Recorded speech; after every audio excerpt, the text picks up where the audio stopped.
This was my second train ride of the night. The way it started didn't promise anything better than the last one. Freezing wind tearing at my face like sandpaper and razors, ice hard and slick under my hands and feet, and somewhere in the background the wail of sirens, the city howling after me. New York sped by in fast forward, dark rooftop water towers and a dead forest of antennas and chimneys, all a blur. When the train he was riding slowed down, Gagniti made his move.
It's Payne! He's coming down the stairs! Shoot the bastard! Okay, boss, you got it. No trouble. All right.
Payne has nowhere left to go. We are very close to capturing him. You'll get a full statement then. Right now, I've got better things to do, ma'am. That was Deputy Chief Jim Bravura from the NYPD with no further comment at this time. Apart from his suspicious food habits, I figured Bravura to be one of the good guys. Fate had just dropped us on different sides in this. But when it came to capturing me, he was way out of his league. I had already ditched the cops a couple of rooftops back. For now.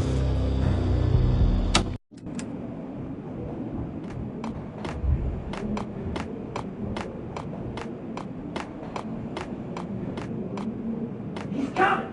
I can hear him! Ready? Keep your guns straight at the door. Okay. Gun him down.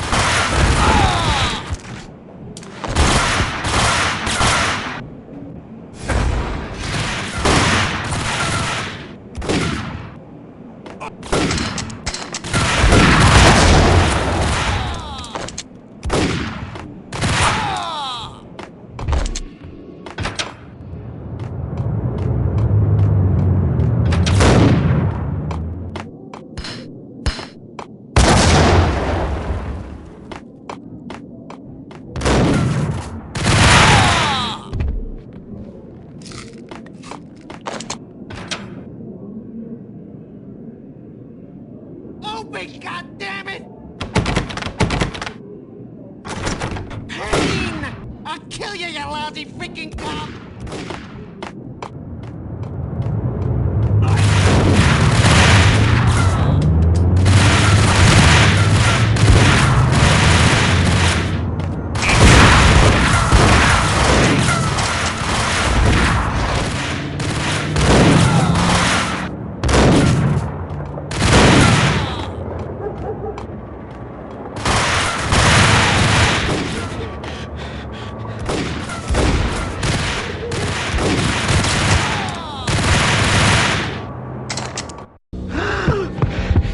Gagniti ran out of steam in a dead-end alley with steam boiling out of the sewer grates like all the fires of hell were burning high beneath us. It was shakedown time. Where's Lupino? Screw you! Bad start, Vinny. Police brutality! I rate pretty high on that. You can't just hurt me in cold blood! Just keep telling yourself that. Listen good, Candyman. I'm not gonna be anybody's fall guy. I want to know where your boss is hiding.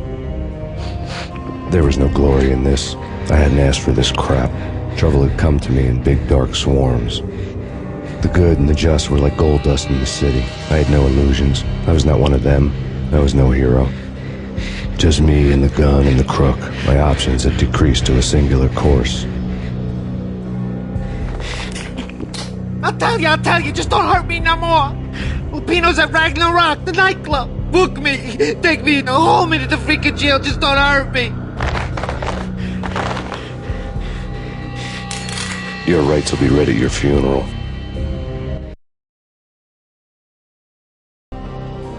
Ragnarok was Lupino's private nightclub, a den of drugs built into an old theater. I knew what waited inside. V-head junkies ready to explode in random acts of senseless violence, and Lupino's goon squad, the worst stone-cold killers this side of hell. Ragnarok was as inviting as a headache, flickering and flashing to a machine gun beat. The belly of the nightclub was a gothic theme park that began with bondage games and led to the nasty stuff from there. As subtle with its dark message as a cop killer bullet through the heart, like father, like son, just like Jack Lupino.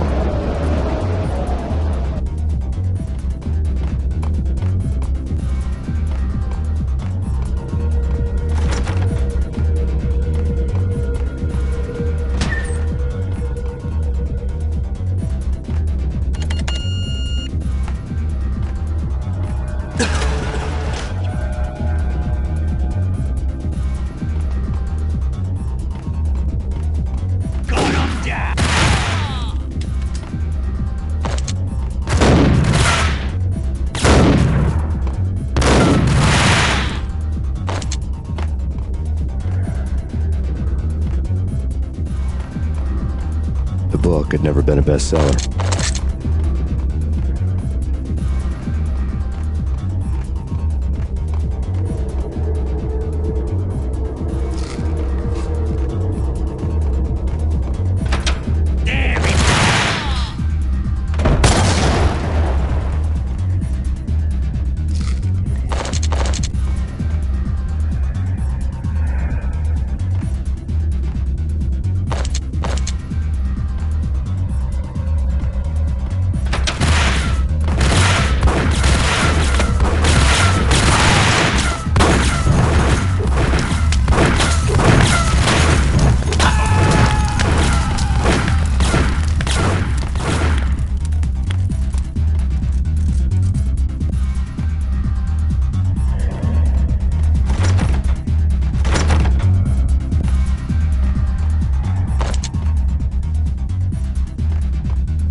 occult had been piled on the room was stacked with light reading, such as Necronomicon, Witchcraft, and Paradise Lost. Old exotic titles like Malleus Maleficarum and De Umbrarum Reini Novum Portus, books with pentagrams on their covers, all dealing with the occult and the infernal, lying between stacks of horror videos and a couple of Ouija boards. The only thing I could take seriously was the thought of Lupino taking it seriously. He had been spending a lot of time getting intimate with the guy downstairs.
get you!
The backstage area led to Lupino's inner sanctum. The hot air inside was like an invisible wall, thick with incense and something else, a sickly sweet smell that made you gag. This was the rotten core of the Big Apple. Lupino lurked somewhere ahead, like a spider at the center of his web, waiting. The vapors in the air started to make my head swim. Torn pieces of a letter lay scattered on the sofa.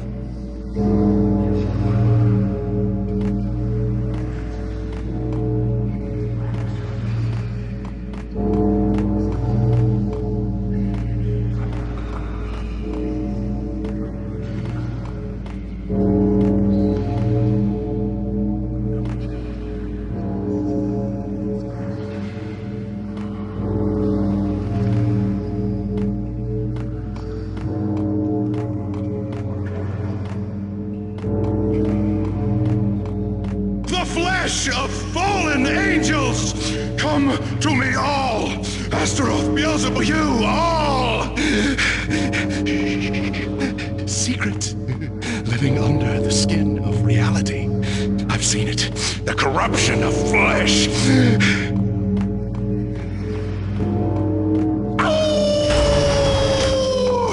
I'm the wolf, yeah, I am the wolf. It's close. It's coming. You have come. A witness to the end of time. It's now! I will rise to her side! I don't need the words! I'm beyond the words!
What the hell?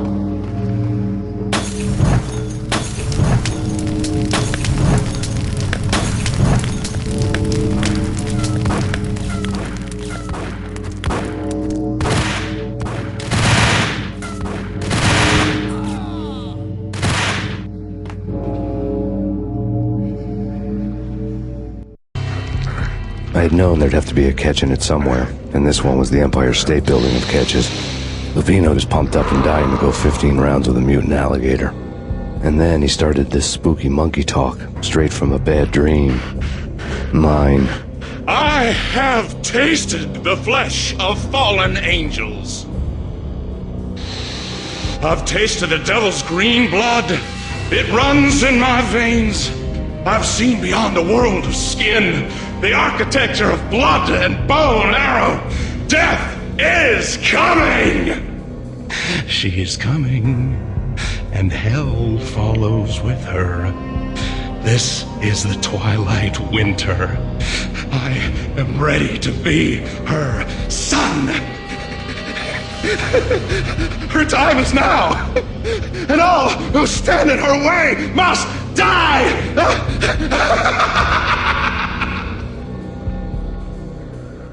Die! You'll die! You'll die! Now! All die! Ow!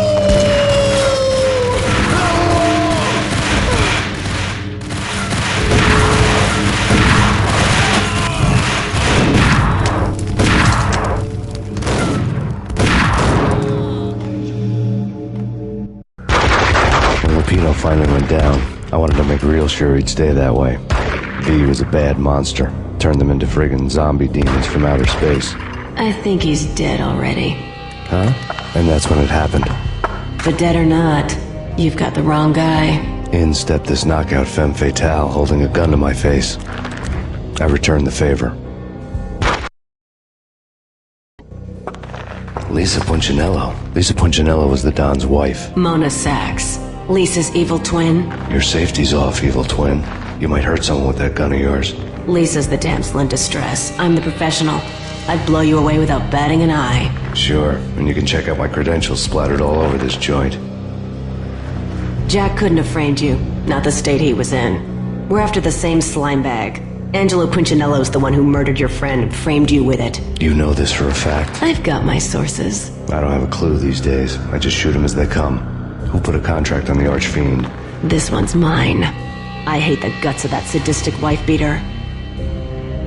Why not pool our bullets for this one? I thought you'd never ask.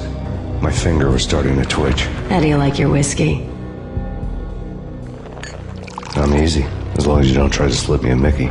You're a real angel, Max. It was good stuff. Tasted sweet as honey going down. Nothing personal. Can't risk you going berserk and getting Lisa killed.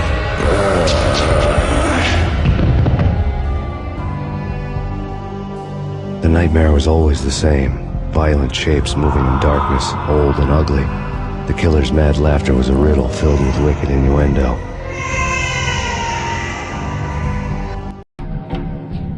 Somewhere, the baby was crying.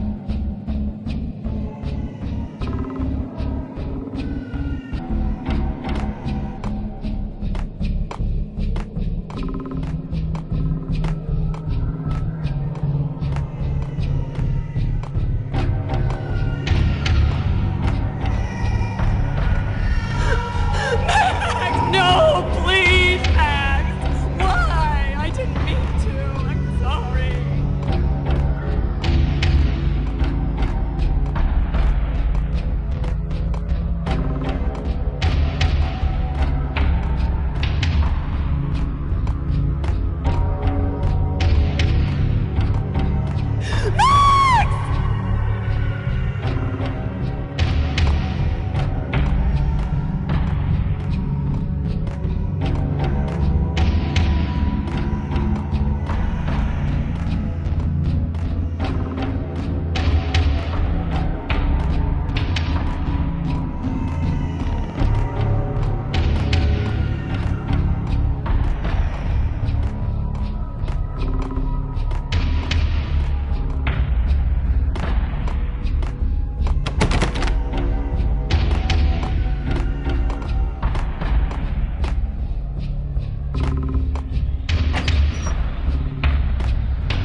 should have known it when we found you snoring next to Lupino's corpse.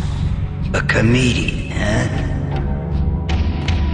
The pictures were filled with good old times. Alex and I had a few moments of glory between us.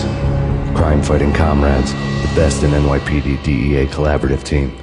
Good-hearted macho bullshit like that. I would have given anything to have him here as my backup. No such luck. No luck at all.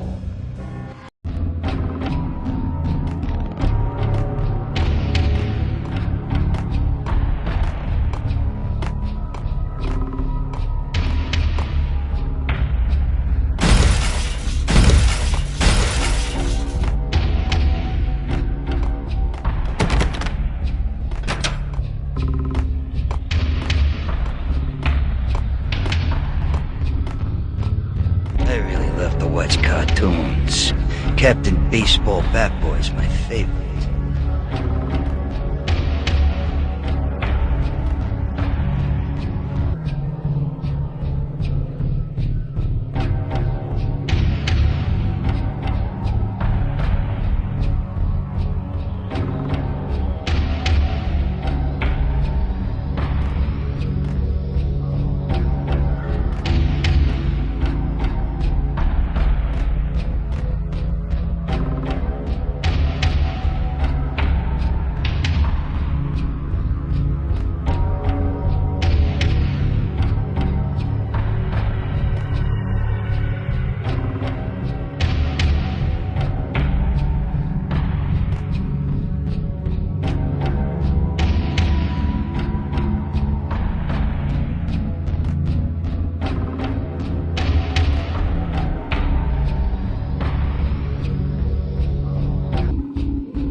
Shoot them full of holes, blow them to bits, vaporize them, disintegrate them. No matter what you do, they'll still be back, good as new.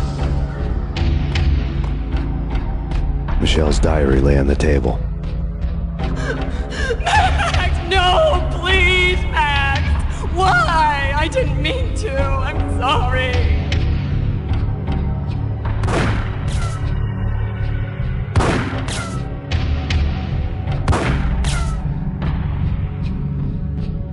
Murderer! You killed her! Nothing like that ever happens in the real world.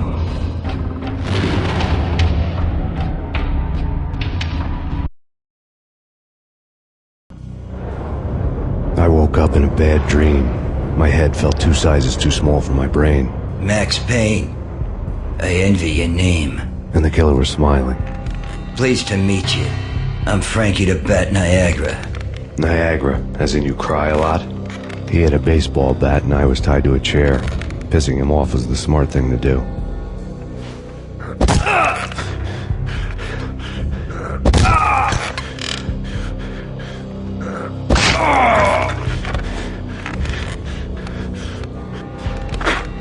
Nothing wrong with a little laugh now and then. Take me, for example. I love to watch cartoons. Cartoon violence is a fascinating thing. Let's take a break. I need to take a leak and maybe grab a cold one at the bar. Don't worry. I'll be back to finish this off. And then, it's checkout time. You play, you pay, you bastard. He swaggered out, and the door clanged shut behind him, locks clicking into place. Everyone makes mistakes. Mine hadn't been to crack jokes about the goon with the bat. He'd have cracked my skull regardless. It hadn't even been to trust a girl with a gun. I had blindly gone after the first bad guy on my hit list when I should have been aiming further up the ladder, at the head of the Punchinello family. I couldn't bring myself to be pissed at Mona. Guess I had a soft spot for her pretty face.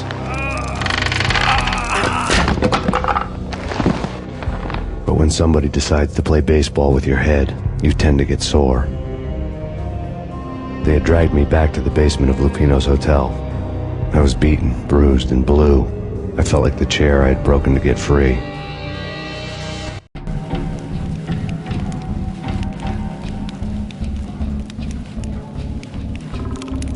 All I had was Niagara's bat, sticky with my own blood.